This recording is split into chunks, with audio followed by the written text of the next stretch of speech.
முதல் முறையாக சட்டமன்ற தேர்தல் முடிவு வந்து அழுத 4ஆம் தேதி சரியா ஒரு 12:30 மணி என்ன அறியாம அழுதுட்டேன். பாக்கியானட்டையும் அழுத, அண்ணன்ட்டையும் அழுத. அப்ப சொன்னாரு, ஒரு தலைவன் 33,000 வாக்கள் மட்டும் தான் காரைக்குடியில் பட்டார், சொந்த ஊர்ல. பெரிய வழி. நான் உண்மையிலே எப்போதுமே சிரிச்சுட்டா இருப்பேன். அண்ணன் சீமான பேசினாலே சிரிச்சுக்கிட்டு தான் பேசுவோம். முதல் முறையாக சட்டமன்ற தேர்தல் முடிவு வந்து அழுத. லூசு பையல அழாதடா, இனிமதாண்டா நம்ம ஆட்டமே துவங்க இருக்கிறது என்று மே 4ஆம் தேதி சொன்னார். மே 4ஆம் தேதி சரியா ஒரு 12:30 மணி என்ன அறியாம அழுதுட்டேன். பாக்கியானட்டையும் அழுத, அண்ணன்ட்டையும் அழுத. அப்ப சொன்னாரு, நம்ம ஆட்டம் இனிமேதான் இருக்கு, இனிமேதான் நம்ம வேலை பார்க்கணும். இந்த மக்களுக்கு உண்மையான தலைமை என்றால் யார் என்பது இனிமேதான் காட்ட வேண்டிய தேவை இருக்கிறது. நீ தைரியமா இரு அப்படின்னாரு. ஐயா மாமா சொன்னாங்கல்ல, சண்டையும் போடுவான் கருத்தாவும் பேசுவான்னு. கையிலையும் சண்டை போடுவான், கருத்தா பேசுவான். இதை என் தாத்தா முத்துராமலிங்க தேவர் சொல்றாரு. Head can think, shoulder can fight. Head and shoulder combined rule.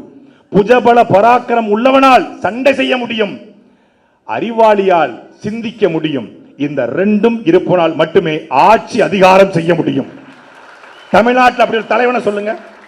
அறிவாளியாகவும் வீரனாகவும் இருக்கிற ஒரு தலைவன் தமிழ்நாட்டில் அதிமுக இருக்காங்களா?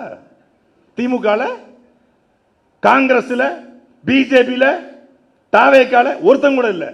அறிவாளியாகவும் வீரனாகவும் இருக்கிற ஒரே தலைவன் நம் அண்ணன் செந்தமிழன் சீமான் மட்டும்தான்.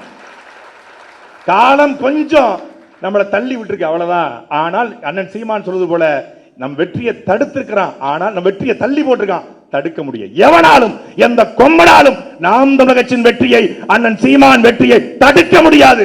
தள்ளி வச்சிருக்கிறோம், அவ்வளவுதான். 2031 களத்தை யோசிச்சு பாருங்க. 2 மாசம் ஆட்சிக்கு அம்புட்டு பேரும் வாயிலையும் வைத்தியம் அடிச்சுக்கிட்டு கதறிக்கிட்டு இருக்கான். ஓட்டு போட்ட பல பேரு எங்க ஊரை சொல்லுவாங்க, கோழி குன்னி உட்கார்ந்துருச்சுமாங்க. அப்படி தமிழ்நாடு குன்னி உட்கார்ந்துருக்கு.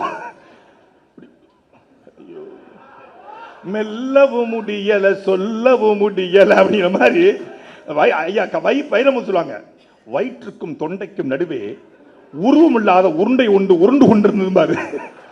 அது மாதிரி தமிழ்நாட்டில் பல பேருக்கு உருவம் இல்லாத உருண்டை உருண்டு கொண்டிருக்கிறது. இது வரைக்கும் வருது சொல்ல முடியல. அப்படிங்கிற மாதிரி நெருக்கடியான நிலையில தமிழ்நாட்டை கொண்டு வச்சிருக்கான். அந்த நெருக்கடியை போக்குற ஒரு இயக்கம், ஒரு கட்சி, ஒரு பேர் இயக்கம், அது நாம் தமிழர் கட்சி.